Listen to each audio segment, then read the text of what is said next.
Hi everyone, I'm Paul Kankowitz, and this is the weekly update for my 2D PvP game with grappling hooks. After adding the coins last time, I knew there needed to be a way for players to lose coins. So this week, I added a Sonic-style explosion of coins when a player dies.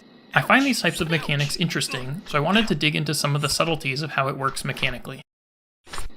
When a player dies, I check the number of coins that the player had. If they had 0 coins, nothing happens.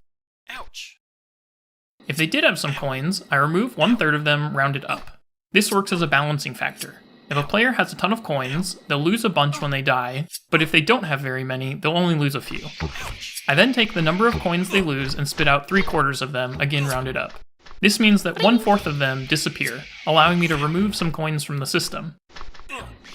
I also add physics to the coins that get spit out, so they bounce around the level and get spread in a glorious explosion of coins. The coins also can't be collected for a quick bit, allowing them to spread instead of being instantly picked up by nearby players. In addition to the Coinsplosion, I added a few smaller things for coins. I added some UI to show how many coins each player has. I made the match progress when a player reaches 30 coins, though that will be tunable by the player in the future, as well as allowing the match to progress based on a timer instead of X coins collected. Finally, I added a small chance for a diamond to spawn instead of a coin. Diamonds currently add 5 coins instead of 1. I decided it was time to add save load functionality, as one of the next things I'm going to work on is adding more options to the game. This included porting buttons and sliders over from a previous project. The art for them is still temp, but they have all the functionality I'll need now.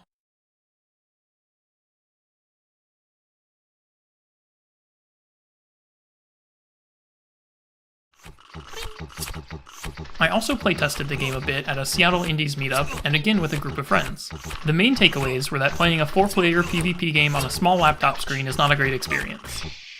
But in all seriousness, people seem to be liking the platforming and grappling, the coin mechanic is great to get people moving around the level and fighting each other, and the Coinsplosion worked well as a balancing mechanic. On the flip side, the biggest issue I've heard is that people have a hard time finding themselves when the only difference is the color of the small character, but that's a problem that will be fixed when I get real art for them. I plan on spending this next week creating an LLC and looking for an artist, so there's a chance there might not be a video next week. In any case, thanks for watching, and I'll catch you next time.